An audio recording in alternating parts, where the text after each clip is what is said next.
मैंने अंदाज़ा लगाया है कि जलवा तीन ही बंदों का था, दो नहीं तीन कर लो। एक मिर्ज़ापुर में अपने मुन्ना भैया का जलवा था और इंडियन क्रिकेट में रोहित शर्मा और विराट कोहली का है। मतलब ऐसा नहीं है कि इंडियन क्रिकेट से जुड़े हुए बाकी जो भी एथलीट्स हैं या क्रिकेटर्स हैं वो इंडिया के अंदर फेमस नहीं है, ये बात नहीं है। लेकिन जो पॉपुलैरिटी, जो फेम का ग्राफ विराट कोहली और रोहित शर्मा होल्ड करते हैं ना, उसका मैच नहीं बनता बाकियों के साथ। क्योंकि ये दोनों जहाँ पर भी जाते हैं वहाँ पर भीड़ लग जाती है, रश लग जाता है, वहाँ पर फिर मोबाइल कैमरे बाहर आ जाते हैं, वहाँ पर नारे लग रहे होते हैं। रोहित शर्मा ने हैदराबाद के अंदर जो उनको रिसेप्शन मिला है वो प्राइम एग्जांपल है, सबसे ताज़ी एग्जांपल। बाकी तो छोड़ ही दो, सबसे ताज़ी एग्जांपल वो है। वो लोग वहाँ पर जम्मे गफ़ीर है भाई, ठीक है, क्रिकेट फैंस का रोहित भैया नारे लग रहे हैं। वो वही बात है, ऐसा लगता है कि जैसे किसी बहुत ही कोई फेमस किस्म की कोई पॉलिटिकल पार्टी हो, उसका कोई जिसे कहते हैं कोई लीडर शीडर हो, वो स्पीच करने आया हो तो उसके मंच के सामने जैसे लोग पागल हुए होते हैं ना कि भाई हमारी ज़िंदगियाँ किस्मतें यही सुधारेगा। वो रोहित शर्मा का भी वही वाला हिसाब है। और रोहित शर्मा सनराइजर्स हैदराबाद के अगेंस्ट उन्होंने मैच खेलना है, वो कल है मैच।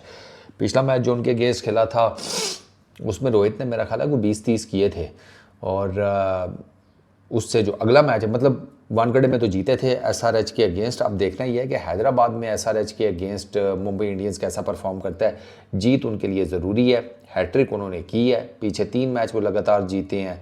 सीएसके के अगेंस्ट तो इनफैक्ट रोहित शर्मा ने बड़ी ताबड़तोड़ किस्म की इनिंग खेली, कुछ 76 ऑड रन की, और उसमें कुछ चंगे जिसको कहते हैं ना वानखेड़े में छक्के छक्के भी रोहित शर्मा ने लगाए। ऑब्वियसली होम ग्राउंड है वो, वहाँ पर ज़रा एक अलग किस्म का कॉन्फिडेंस होता है ना रोहित के अंदर, खैर किसी भी क्रिकेटर के अंदर।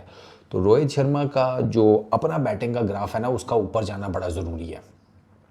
आपको पता है रिसेंटली रोहित शर्मा को बीसीसीआई ने रिटेन किया A+ कैटेगरी में, जो सेंट्रल कॉन्ट्रैक्ट्स दिए गए हैं उस पर भी बड़े सवाल उठ रहे हैं कि रोहित शर्मा और विराट कोहली तो T20 क्रिकेट खेल ही नहीं रहे, तो फिर ये A+ कैटेगरी में क्यों है?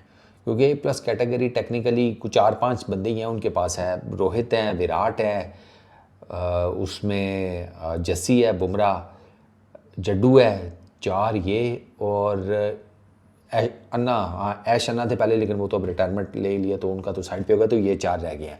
अच्छा, मज़ेदार बात यह है कि जड्डू से रिलेटेड कोई नहीं बोल रहा, रिटायरमेंट तो उसने भी ली है। विराट कोहली और रोहित से रिलेटेड बात हो रही है कि ये A+ कैटेगरी में क्यों है। ये एक ऐसी हिपोक्रेसी है बे, लेना है तो तीनों का नाम लो ना, जड्डू को साइड पे करके वाई विराट एंड रोहित ओनली।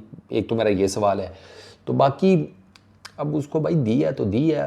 रोहित का बल्ला चलना है, इस वजह से मैं ज़रूरी आपको कह रहा हूँ क्योंकि आईपीएल तो चलो ठीक है वो चल ही रहा है, लेकिन आईपीएल के बाद एक बड़ी क्रूशल सीरीज़ है इंग्लैंड की, और उसमें रोहित शर्मा ने आपको बताया एज एन ओपनर आना है। कप्तानी भी डेफिनेटली उन्हीं के हाथ में होगी, वो मुझे कहीं और जाती हुई फ़िलहाल तो नज़र नहीं आ रही। क्योंकि बताया ये जा रहा था कि शायद बुमराह को मिल जाए ये वो, लेकिन बुमराह 5 के 5 टेस्ट मैचेस खेल पाएंगे, सवाल ये जो हुआ है बॉर्डर गवास्कर ट्रॉफी में, और उसके बाद बुमराह की इंजरी और वो सारा कुछ जो सामने आया है, उसके बाद ना बुमराह की कप्तानी के ऊपर आगे क्वेश्चन मार्क लग गया कि यार कैसे खिलाएंगे सारे मैचेस। अगर इस तरह की टेस्ट सीरीज़ तो क्रूशल है, you never know, 5 test matches की सीरीज़ है, और अगर हर टेस्ट मैच खेलना पड़ गया फिर जैसे बॉर्डर गवास्कर ट्रॉफी में हुआ, तो बुमराह सस्टेन कर लेंगे, क्योंकि कितनी बॉलिंग करेगा वो बेचारा।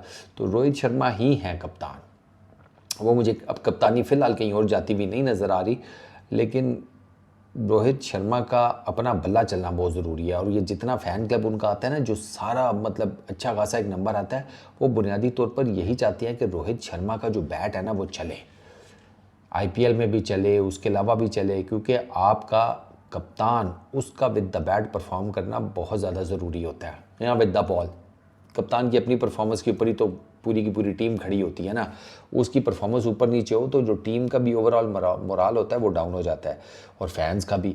अब ये जो फैंस हैं जो रोहित शर्मा के लिए निकल आते हैं, वो कहीं पर भी पहुंचता है, तो आप इससे अंदाज़ा लगा लो ना। अच्छा, मैं हैरान इस बात पे हूँ कि despite knowing the fact Rohit Sharma को, यार मैं जब बाहर निकलूँगा तो लोग आते हैं, वो उसकी कई वीडियोज़ ऐसी हैं जिसमें अक्सर व बेशतर टी शर्ट ट्राउज़र नीचे चप्पलें पहनी हुई हैं या वो क्रॉक्स पहने हुए हैं, वो फिट हो रहा होता है।